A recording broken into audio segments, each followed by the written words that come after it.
Bismillahirrahmanirrahim. Assalamualaikum warahmatullahi wabarakatuh. Selamat sore pemirsa dimanapun Anda berada. Jumpa lagi kita di program Prestasi. Kita akan hadirkan sosok-sosok inspiratif yang ada di sekitar kita, yang mudah-mudahan akan memberikan impact positif ya untuk kita semuanya, memberikan motivasi untuk kita semuanya juga. Dan silakan nanti pemirsa yang akan bergabung bersama di line phone, SMS maupun WhatsApp. Pada kesempatan sore hari ini kami kedatangan tamu aktivis berprestasi. Ada dua tamu sebenarnya yang akan kita hadirkan, tapi kita hadirkan dulu yang pertama. Ini ada Mas Adestra Ayub Syawala. Beliau adalah Presiden Badan Eksekutif Mahasiswa Fakultas Pertanian sekaligus aktivis berprestasi kita. Assalamualaikum warahmatullahi wabarakatuh. Waalaikumsalam warahmatullahi wabarakatuh. Sehat ya? Alhamdulillah sehat. Alhamdulillah. Panggilannya Destra. Destra. Ya. Nggak Ade ya? Tapi ada juga yang manggil Ade. Tidak ada Mas. Nggak ada? Tidak ada. Adestra. Adestra Ayub Syawala. Baik. Lahirnya Syawal? Ya, 14 Syawal 1421 Hijriah. Nah, harus hafal ya. Baik, Mas Adestra ini pemirsa seperti yang saya sebutkan tadi adalah Presiden BEM FP atau Fakultas Pertanian UNS. Betul.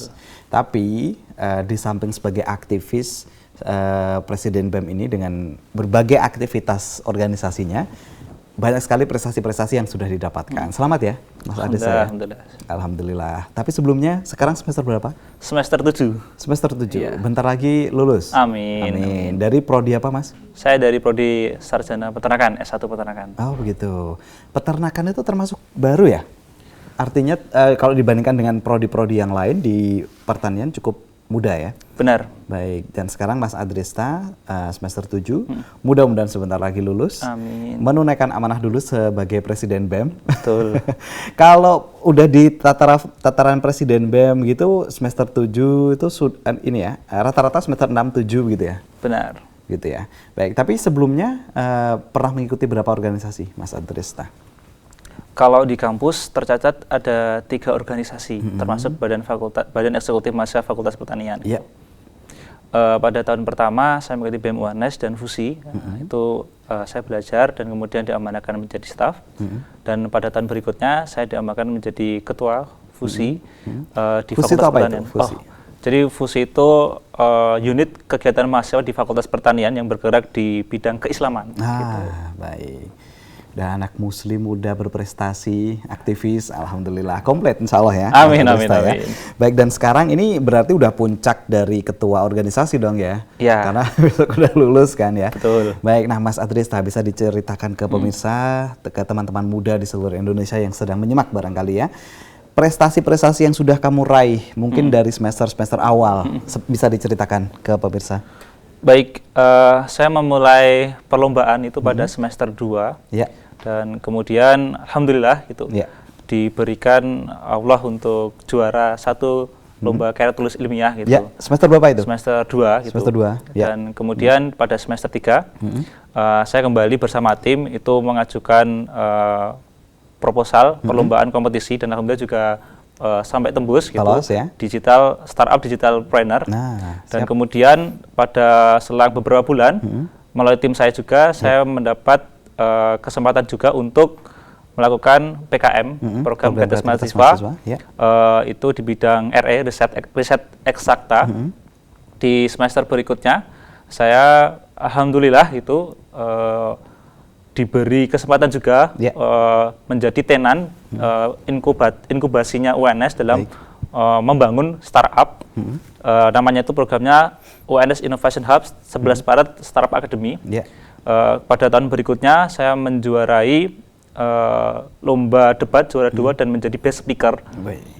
Dan pada tahun ini saya bukan diamanahkan ya, alhamdulillah Allah berikan juara 1 lomba isai di Universitas Jember gitu. Baik. Dan kemarin kelihatannya ada lomba bukan tingkat ya, tapi melibatkan organisasi. Oh ya. Apa itu, dan Mas? yang terbaru itu lomba PPKOK, itu program peningkatan kapasitas organisasi kemahasiswaan. Itu program yang diselenggarakan oleh Kementerian Pendidikan untuk ormawa yang ada di perguruan tinggi untuk mengembangkan fungsinya dalam Tridharma perguruan tinggi negeri yang ketiga, yakni pengembangan pengabdian masyarakat. Gitu. Jadi kita mengajukan Ormawa kami dan alhamdulillah tembus secara nasional. Dan itu prestasi terakhir dari saya untuk sementara ini gitu. Sementara ini ya. Jadi masih ada kesempatan sebenarnya untuk bisa berprestasi lagi begitu ya. Wah, luar biasa Mas Adrestra. Mudah-mudahan bisa menginspirasi generasi muda yang ada di rumah, mumpung muda, karena tema kita aktivis berprestasi, kenapa tidak mumpung masih muda harus memaksimalkan potensi yang kita miliki begitu ya. Nah pemirsa, seperti yang saya sampaikan di awal tadi, sebenarnya Mas Adestra ini tidak sendiri karena ditemani atau narasumber kita yang kedua ada Mas Sofwan Mujadid. Beliau adalah Presiden BEM Universitas 11 Maret Surakarta, sekaligus aktivis berprestasi juga. Silahkan masuk Mas Sofwan, silahkan duduk. Mas Adestra bisa geser sedikit? Ya, waalaikumsalam. Sehat Mas? Sehat Pak. Sehat. Silahkan duduk, Mas Adestra geser sedikit. Baik, ini Mas Sofwan, Mas Presiden ini. Mas aja biasa Pak. Tapi tingkat universitas dulu ya, di 11 Maret Surakarta. Semester berapa sekarang? Semester 7. Sama seangkatan. Prodinya? Prodinya saya S1 Ekonomi Pembangunan. Fakultas Ekonomi. Fakultas Ekonomi dan Bisnis. Ya. FEB ya? Ya betul. Ya, baik. Dari pertanian dan ekonomi mungkin bisa kolaborasi suatu saat. Bisa membuat produk-produk yang bermanfaat begitu ya. Nah, Mas Sofwan, ini langsung ditanya ini. Karena tadi Mas Adestra sudah banyak bercerita. Sebagai aktivis dulunya di BEM Universitas ya Mas ya. Kemudian di Ormawa Keislaman, lanjut Presiden BEM. Nah, kalau Mas Sofwan jenjangnya dari semester 1 sudah ikut apa saja sampai sekarang? Jadi kalau misalkan bercerita sejak semester 1, semester 1, semester 2 di tahun pertama, itu memang sejak awal aktif di BEM. Nah, tapi memang cakupannya di universitas gitu. Nah, kemudian di tahun pertama itu posisinya nggak di staff tapi langsung di dirjen, dirjen ekonomi dan kebijakan publik. Jadi itu posisinya di bawahnya menteri seperti itu. Divisi ya berarti. Dan kemudian di tahun kedua saya balik ke fakultas ke FEB, dapat amanah sebagai menteri koordinator sosial politik di fakultas. Dan kemudian di tahun ketiga akhirnya ternyata juga diamanahkan jadi Presiden BEM Universitas. Padahal biasanya budayanya kalau Presiden BEM Universitas itu di tahun keempat. Nah kalau saya di tahun ketiga seperti itu. Jadi ada akselerasi. Kalau fakultas kan memang di tahun ketiga, tapi kalau di universitas biasanya tahun keempat seperti itu. Tapi masing-masing tahun biasanya memang ada dinamikanya begitu. Betul. Kurun waktu 5 tahun ini masih anak-anak muda semuanya, artinya semester 4 sudah jadi ketua-ketua Ormawa di fakultas ataupun mungkin di universitas. Ini kembali ke semester 7. Ini era-era saya mungkin ya. Zaman dulu gitu semester 7 baru menjadi Presiden BEM fakultas atau UKM tingkat fakultas atau UKM universitas, SIM gitu ya. Jadi mahasiswa. Kemudian mungkin UKMI masih ya? UKMI masih. Harus masih ya. Dan lain sebagainya gitu ya. Alhamdulillah. Baik. Mas Sofwan, tadi Mas Adestra juga sudah menceritakan pengalaman kompetisi-kompetisinya, berbagai lomba. Selamat ya Mas ya sekali lagi. Kalau Mas Sofwan, apa saja capaian yang sudah didapatkan? Ini harus disampaikan dalam rangka menginspirasi. Kalau saya sebenarnya nggak sebanyak Mas Adestra ya Pak ya. Nah, kalau saya palingan saya bagi, memang sejak awal saya bagi ranah-ranah prestasi itu di beberapa hal. Nggak cuma di ranah menulis di akademis, tapi juga di pengabdian, pun juga dalam hal nge-build sesuatu gitu. Nah, di 2 bulan pertama saya nge-build sebuah komunitas, saya buat sebuah komunitas namanya Bersama Bisa ID. Di situ fokusnya adalah dalam ranah pendidikan dan juga ranah kegiatan sosial seperti itu.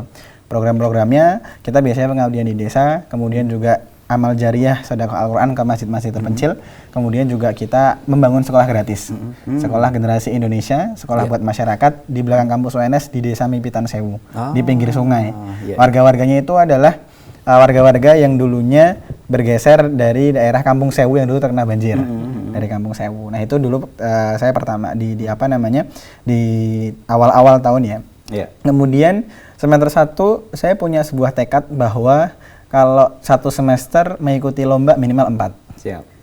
Nah karena saya basicnya menulis, saya esai gitu ya. Saya di lomba esai dan dari 4 itu yang juara 2 seperti itu. Yang juara cuma 2. Nah kemudian dulu sebenarnya juga dapat kesempatan ke Malaysia, tapi karena COVID jadi tidak bisa. Jadi seperti itu. Online kesananya ya. Nah itu kemudian saya di tahun ketiga kemarin sebenarnya di tahun ketiga di semester 5 itu saya ikut kompetisi Mawapres fakultas.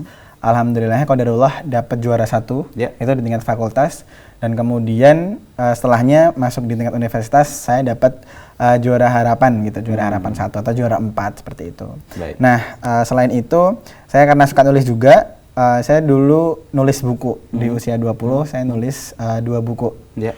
Judulnya satu Muda Memimpin, yang Muda kedua Memimpin. Memimpin Hati Rakyat. Memimpin Hati Ya, Rakyat. jadi Wah. tentang seperti itu. Udah 2 ya buku yang Iya, terbit ya. Waduh, luar 2. biasa. Ada lagi prestasi yang lain? Oh iya, kemarin terakhir itu dapat medali perak PIMNAS. Pimnas. Di mana kemarin? Itu PIMNASnya kemarin di USU, tuan rumahnya di USU. Jadi Sumatera Utara. Ya. Ya. Tapi online kemarin. Online ya? Ya, Ya. dapat medali perak sehingga kalau di prodi saya ternyata alhamdulillahnya PIMNAS itu bisa mengkonversi atau mengganti skripsi. Nggak skripsi dong nanti. Ya, kemungkinan. Kalau kata Kak Brodi gitu. Iya. Jadi nanti cuma ujian komprehensif. jadi Baik, nggak skripsi. mudah-mudahan lancar ya. Iya. Pemirsa, masih muda-muda, kemudian prestasinya juga sudah menasional, alhamdulillah, dan tidak tanggung-tanggung, aktivitasnya juga sangat banyak. Mudah-mudahan menginspirasi teman-teman yang ada di Amin. rumah Amin. gitu ya. Nah, kadang-kadang pemirsa juga bertanya-tanya nih Mas, kan punya kegiatan seabrek gitu ya, banyak sekali. Tapi bagaimana kemudian mengatur waktunya, mengatur kesehatannya, mengatur Iya. pola hidupnya. Kadang-kadang anak muda semester 3 banyak kegiatan udah tipes gitu ya. Ya mungkin karena fisik ya kadang-kadang ya. Nah, gimana kalau dari Mas Adris tadi ini? Mengatur waktunya gimana? Manajemen Sebenarnya simpel Mas. Ya. Kalau terkait mengatur waktu, pada dasarnya itu kita harus mengetahui jadwal agenda kita ke depan, Nah. minimal 1 bulan. 1 bulan. Nanti dijadikan prioritas mana yang harus segera dikerjakan dan mana yang harus ditunda. Itu nanti dipetakan semua. Iya. Dan pada dasarnya semua itu agenda besar. Nah, kalau dalam agenda harian maka kalau dari saya yang penting prioritaskan sholat dulu gitu. Wah. Nanti insya Allah Emang anak soleh ya. nanti insya Allah pasti akan tertata gitu. Dilancarkan Allah gitu ya. Itu simpelnya gitu aja. Gitu. Alhamdulillah. Baik, jadi ada skala prioritas yang ada life plan dulu lah Ya, ya, benar. per bulan seperti apa dari Mas Adrista. Kemudian nanti skala prioritasnya seperti apa, baru eksekusi. Ya, mungkin gini juga, karena memang kalau organisasi itu kan seharusnya kita justru tahu ya agenda kita ke depan. betul, Dan itu dijadikan patokan saja gitu. Agenda-agenda, aktivitas-aktivitas pun nanti yang terkait hal-hal sifatnya aktivitas sehari-hari pun bisa tinggal menyesuaikan. Siap Pak Presiden. Ini Pak Presiden. Baik, Gitu. kemudian dari Mas Sofan, seperti Iya. apa bisa dibagikan ke pemirsa? Ya, sebenarnya salah satu cara memanajemen urusan, memanajemen waktu itu salah satunya dengan journaling ya. Journaling itu maksudnya kita listing, to do list, Ya. 1, 2, 3, 4, 5 dan sebagainya. Dan biasanya urut dari pagi sampai tidur lagi Ya, sebenarnya kalau dalam keseharian. Nah, kemudian memang ada beberapa waktu dan ada beberapa urusan yang itu tidak bisa diselesaikan hanya dengan journaling. Betul. Apabila ada yang bertabrakan. Sehingga ada sebuah prinsip bahwa mana yang urgent dan mana yang mendesak, mana penting dan mana yang mendesak Ya. gitu. Kalau misalkan penting tapi tidak mendesak, itu mungkin bisa didelegasikan. Ya, betul. Nah, tapi kalau penting dan mendesak, maka itu kita harus hadir dan sebagainya. Nah, itu biasanya kita tatarannya berada di situ sebenarnya, Pak. Jadi ada antara 2 agenda dan kita harus memprioritaskan salah satu. Nah, kemudian terkait ibadah juga tadi ya. Terkait ibadah itu memang sangat sepakat sekali karena sebenarnya untuk memanajemen waktu dan memanajemen urusan itu butuh mentalitas yang bagus atau kondisi kejiwaan yang bagus. Nah, itu akan dibantu atau akan dibentuk karena ibadah-ibadah yang kita lakukan seperti itu. Kalau nggak kayak gitu, walaupun nggak ada urusan tapi ibadah kita lagi nggak bagus, ya biasanya juga nggak akan tertata. Jadi biasanya indikatornya adalah ibadah seperti itu. Baik. Anak-anak soleh semua ini, alhamdulillah ya. Harus ya, aktivis memang harus, ya biasanya punya kekuatan dari dalam lah ya, biasanya ya. Nah, kekuatan dari dalam ya dari apa ya, kita harus pendekatan kepada Allah Subhanahu wa taala gitu ya, Mas Sofan ya. Mas Sofan sendiri aslinya dari mana? Saya dari Sragen. Oh, Sragen. Ya, aslinya dari Pemirsa ini Sragen. anak Sragen. Sragennya mana? Sragennya saya di Kecamatan Kalijambe. Kali Jambe. Ya. Udah kelihatan medoknya sekarang. Anjir. Nggak hilang.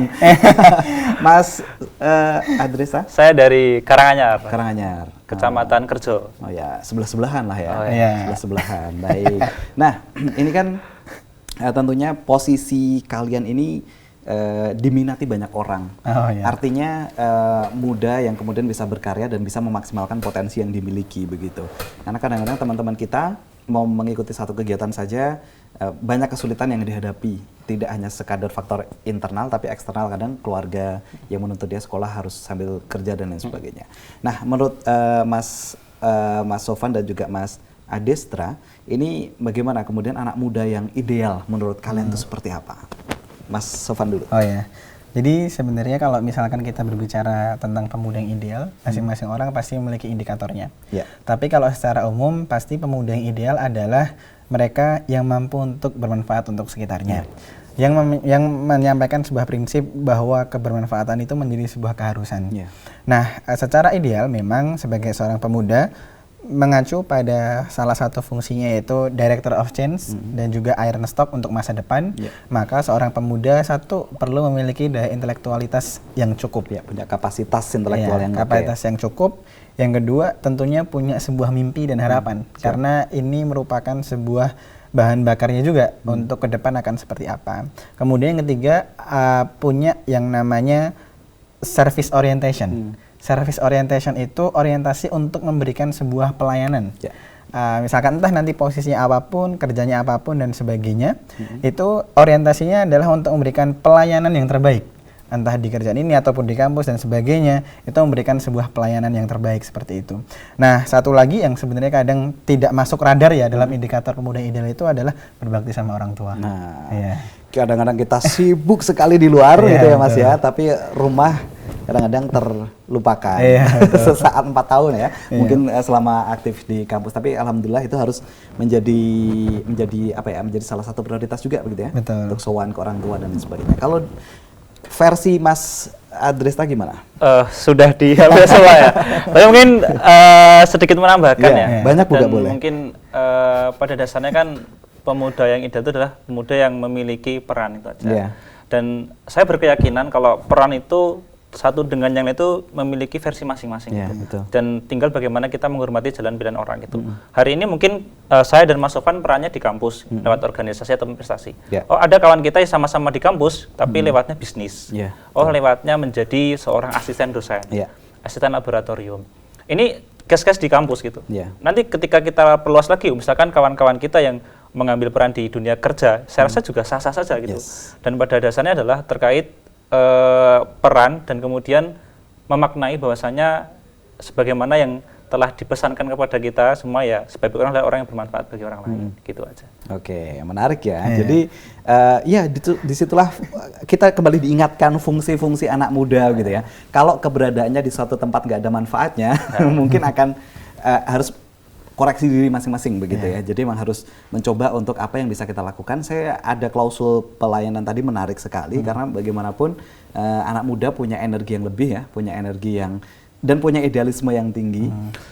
Tapi kadang-kadang kan juga ada case-case yang tidak bisa sejalan bareng dengan mungkin ada unsur lah senioritas dan lain sebagainya. Itu normal kan ya dimanapun. Nah, yang menjadi pertanyaan berikutnya, Mas Adresta dan juga Mas Sofan, ini posisi yang sudah bagus sih kalau menurut saya. Sesama aktivis dulu gitu ya.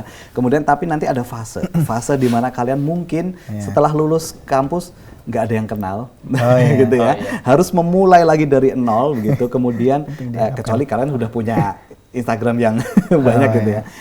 Harus memulai lagi dari nol, harus menapaki lagi fase berikutnya.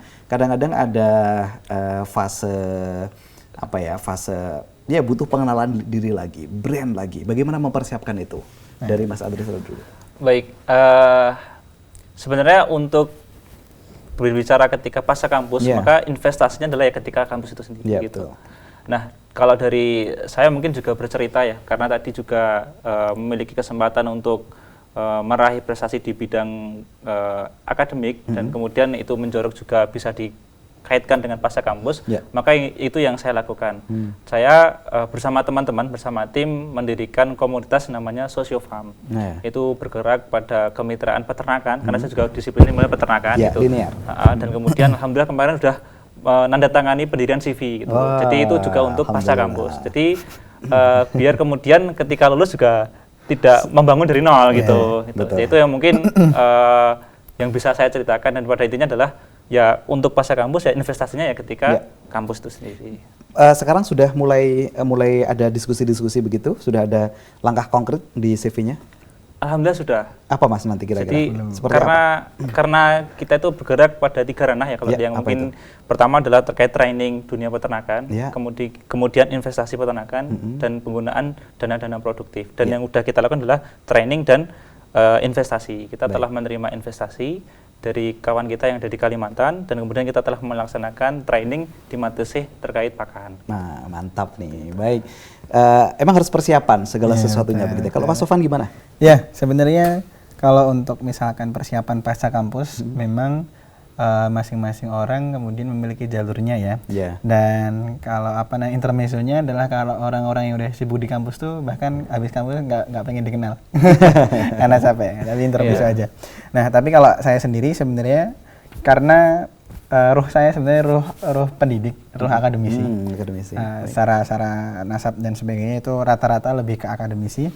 Saya punya prospek ke depan itu sebenarnya mau jadi dosen, sehingga setelah pasca kampus saya mungkin akan beraktivitas studi lanjut, S2 dan mungkin kemudian S3 dan sebagainya, dan di sana memang nanti kalau dilinearkan dari sekarang karena sudah sering nulis dan sebagainya, kemudian juga sudah punya jejaring dosen di fakultas ataupun di universitas, jadi itu mungkin bisa menjadi salah satu cara untuk bisa bermanfaat nantinya menjadi seorang akademisi. Baik. Ya. Trajektorinya udah jelas ya, jalurnya sesuai dengan bakatnya masing-masing ya, mudah-mudahan ya bisa berjalan semaksimal mungkin. Apalagi tadi juga sudah ada pengalaman PIMNAS ya untuk Mas Sofan, kemudian Mas Adestra. Saya tuh berkali-kali neok nama kamu Mas Adestra. Namanya agak susah. Adestra. Jadi tadi juga sudah memenangi kompetisi terkait dengan organisasinya begitu ya. Artinya itu kan nggak mudah juga sebenarnya Mas ya, mengorganisasi sesuatu, apalagi anak-anak organisasi itu diajukan ke Dikti berarti ya. Baru di approve mendapatkan dana dan dilaksanakan begitu. Ada ikut juga untuk presiden untuk BEM UNS? Kalau kemarin kita belum sempat untuk ikut dan rata-rata memang dari teman-teman fakultas. Fakultas ya. Itu ranah-ranah fakultas. Semuanya sebenarnya bisa. Tapi kemarin ketika kami masih ngurus di internal terlebih dahulu dan fakultas fokus yang dulu bergerak. Ya, baik. Karena ada beberapa kali yang sudah tampil di sini juga. Tidak dari UNS saja, tapi dari ISI, kemudian dari Universitas Muhammadiyah Surakarta yang kawan-kawan kalian juga. Artinya aktivis tapi mengorganisasi entah di HMJ, HMP, ternyata lolos di tahap itu juga begitu. Nah, mas berdua saat ini tentu menjadi masa di mana kalian memaksimalkan potensi yang kalian miliki. Pernah nggak merasakan yang namanya gagal? Kemudian bagaimana kemudian bangkit dari kegagalan tersebut dan bisa di-sharingkan ke teman-teman yang ada di rumah. Gimana, Mas? Mas Sofan dulu. Silakan moderatornya ini. Iya. Masa-masa gagal itu biasanya memang konteksnya adalah kompetisi biasanya. Kompetisi, ya. Ketika kompetisi. Jadi misalkan pas lomba kalah dan sebagainya itu ya adalah jalan kerikil-kerikil kegagalan ya, kerikil-kerikil kegagalan dalam berkompetisi. Tapi ketika kita masih punya sebuah reason yang jelas, alasan yang jelas, itu biasanya akan membuat kita kembali bergerak seperti itu. Sehingga ketika gagal, itu pun kita masih bisa bergerak seperti itu. Dan akhirnya malah dari situ kita bisa belajar tentang pengalaman dan kita bisa menceritakan kepada adik-adik kita mana yang bikin gagal, mana yang bikin sukses, dan mana yang bikin kita bisa lebih punya prestasi lagi seperti itu. Yeah. Dan kegagalan yang lainnya itu biasanya kadang lebih ke kalau di dalam organisasi itu sebenarnya konteksnya ini ya tergantung ya perspektif masing-masing seperti itu. Tapi kadang juga ada beberapa cita-cita yang mungkin belum sempat terlaksana di kampus seperti itu dan sekarang udah di akhir-akhir kampus gitu. Gitu ya. Jadi sekalipun Mas Sofan dari semester 1 sampai semester 7 banyak sekali kegiatan, berarti masih ada, wah itu kok dulu nggak ini ya. Tapi itu normal ya, sebagai manusia kan normal gitu ya. Baik, menarik. Jadi gagal juga pernah. Artinya gagal sebenarnya juga bisa di ranah ini Mas Sofan. Mungkin dulu belum sempat masuk UNS, bukan tahun pertama, tapi harus mencoba di tahun kedua. Itu kan banyak juga teman-teman aktivis yang seperti itu kan ya. Tapi baru dia balas dendam, gitu ya. Balas dendam baru bisa masuk tahun kedua dengan akselerasi prestasi yang luar biasa. Kalau dari Mas Adestra gimana? Sebenarnya Mungkin orang melihat Mas Sofan ataupun saya memiliki beberapa catatan ya. Tapi sebenarnya dari catatan mungkin prestasi itu sebenarnya di bawahnya itu lebih banyak yang gagal. Gitu. Nah. Saya rasa seperti itu. Jadi kalau boleh cerita, boleh dong. mungkin Gimana? tadi kalau saya menyampaikan mulai punya prestasi itu di semester kedua ya. Bahkan semester 1 saya sudah submit ya esai, poster dan sebagainya. Itu gagal semua. Gitu. PKM gagal semua. Gitu. Tapi pada intinya ya itu menjadi pilihan itu apakah memang kita berhenti ataupun ya itu dijadikan sebagai sebuah pembelajaran gitu. Itu. Baik, jadi simpulannya prestasi yang banyak yang sudah disebutkan sama Mas Adestra tadi itu showcase ya. Tapi ternyata banyak sekali kegagalan-kegagalan di balik itu, tapi intinya kan tetap on fire gitu loh Mas sampai sekarang. Itu yang butuh diceritakan ke teman-teman yang ada di rumah. Apa yang membuat kalian on fire sampai sekarang? Apa? Mas Adestra? Saya teringat-ingat ya, dan ini mungkin jadi motivasi. Pertama, kalau dulu dengar dari guru-guru itu kan, pertama sebaik orang adalah orang yang mengajarkan Quran dan atau belajar Quran. Atau yang kedua adalah sebaik orang adalah orang yang bermanfaat bagi orang lain. Nah, kalau misalkan kita belum bisa untuk menjadi seorang ahli Quran, maka ambil case berikutnya bermanfaat bagi orang lain. Dengan cara apa? Ya bisa jadi dengan aktivitas kita organisasi, kemudian perlombaan dan sebagainya. Ya mungkin itu aja gitu yang menjadi motivasi kita. Oke, kalau Mas Sofan? Kalau saya sebenarnya fun fact-nya adalah setiap aktivitas yang saya putuskan untuk dilakukan di kampus itu berdasarkan referensi. Referensinya itu berdasarkan para tokoh-tokoh terdahulu. Jadi saya sering membaca terkait biografi, tapi nggak terlalu banyak terkait membahas pemikiran dari tokoh tersebut sebenarnya. Saya lebih membahas tentang biografi. Karena karakteristik saya adalah jadi ada guru saya menyampaikan ada karakteristik seorang pemimpin yang itu adalah menerima pemikiran dari tokoh-tokoh sebelumnya. Ada seorang pemimpin yang dia belajar dari eksekusi-eksekusi apa yang dilakukan oleh tokoh-tokoh pendahulu seperti itu. Nah, saya karakteristik yang melihat eksekusi-eksekusi dari tokoh-tokoh terdahulu seperti itu. Jadi ketika gagal, kita melihat lagi bahwa dulu misalkan contoh idola saya adalah Pak Cokro Aminoto, Pak Muhammad Natsir. Saya nulis buku, kenapa nulis buku? Ya karena saya pengen melakukan eksekusi yang dilakukan oleh Pak Muhammad Natsir ketika nulis buku dan sebagainya. Kemudian aktif di organisasi, kenapa? Karena pengen seperti Pak Cokro Aminoto dan sebagainya. Sehingga ketika kita merasakan kegagalan, kita bisa bangkit lagi karena referensi itu masih ada. Masih ada. Baik. Nah, jadi hal seperti itu yang kemudian membuat kita lebih semangat, sama sebenarnya butuh dukungan juga dari orang tua ataupun dari guru-guru kita. Support sistemnya dari orang di sekitar kita begitu ya. Tapi eksekusi tetap dari diri kita. Tadi menarik apa yang disampaikan. Jadi memang ada role model biasanya yang membuat kita selalu on fire begitu ya. Dan biasanya kalau kita udah suka sama sosok itu, biografinya bisa kita baca berkali-kali. Oh ini begitu ya. Ketika si tokohnya menemukan kasus seperti ini, pemecahannya seperti ini, bisa dikopes kan? Karena kehidupan bagaimanapun sebenarnya adalah kopes-kopes saja dari sejarah ya Mas ya, dari sejarah-sejarah yang sudah lalu begitu, dan tinggal kita yang menjadi eksekutornya. Karena eksekutor pun sebenarnya banyak yang gagal mengeksekusi itu banyak loh Mas. Suka baca tapi gagal eksekusi itu juga banyak begitu. Menarik. Kalau Mas Adestra, siapa tokoh yang cukup mempengaruhi kamu? Bisa disebutkan 2-3 orang? Oke, selama di kampus ya, saya membaca buku Muhammad Hatta. Kalau tadi Mas Sofan itu membaca terkait Cokro Aminoto, saya masih selingkaran lah sebenarnya. Muhammad Hatta gitu. Di dalam buku yang berjudul Hati Nurani Bangsa karya Dirliar Nur gitu. Itu dikisahkan betapa Muhammad Hatta itu menjaga integritasnya dari seorang muslim pertama itu, dan kemudian memahami bagaimana bangsa ini bergerak dan memandang bahwasanya bangsa ini harus seperti apa. Itu dilakukan ketika di Belanda gitu. Dan kemudian itulah yang mungkin disebut sebagai BEM pada waktu itu. Dan akhirnya itu jadi motivasi juga mengapa harus ikut agenda-agenda keislaman, agenda-agenda gerakan dan sebagainya. Karena memang untuk bermanfaat tadi, yang kembali ke awal tadi. Mungkin seperti itu. Ada lagi 2-3? Ya mungkin mentor lah ya, punya mentor. Mentor di sekeliling ya. Ya, benar. Baik, menarik. Nah, kalau saat ini adik-adik kalian sedang menyimak, apa yang ingin kalian pesankan kepada mereka yang mungkin masih bingung? Saya di kampus, ini utusan orang tua sebenarnya, atau enggak pengen melanjutkan saja mengikuti teman-teman yang lain, begitu. Gimana, Mas Sofan. Oh ya. Jadi sebenarnya pesan yang ingin kami sampaikan berasal dari masa depan. Masa depan ternyata membutuhkan kita, terlihat dari sebuah analisis bahwa ke depan pasti akan terjadi bonus demografi di mana usia produktif itu lebih banyak. Secara logika, apabila di masa-masa itu kita sangat produktif dan mampu untuk memberikan kontribusi kita kepada agama, bangsa, dan juga seluruh masyarakat, maka pasti di situ kemajuan akan muncul, kemajuan akan terjadi, dan di situ pemanfaatan akan semakin menyebar luas. Maka dari itu, kita perlu memanfaatkan apa yang sedang kita laksanakan sekarang untuk mengakumulasi setiap kontribusi-kontribusi kita.